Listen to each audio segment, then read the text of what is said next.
Kalau korang dekat Melaka, korang wajib datang try makanan dekat The Yard Restaurant ini. Confirm tak menyesal.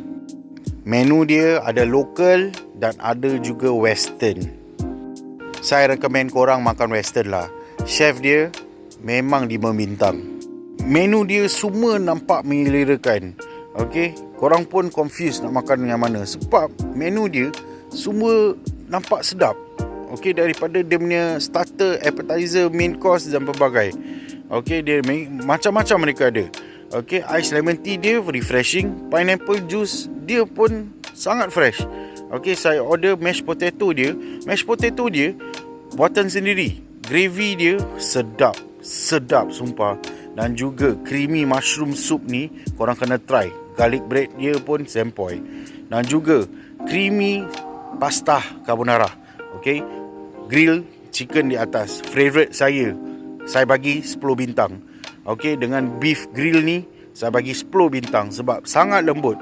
Okay, harga dia memang berpatutan. Korang kena datang sini guys. Siap dia punya barbecue sauce. Wow, memang wow lah makanan dia guys. Okay, and terima kasih The Yard Restaurant setting birthday untuk wife saya. Terima kasih sangat. Ciao.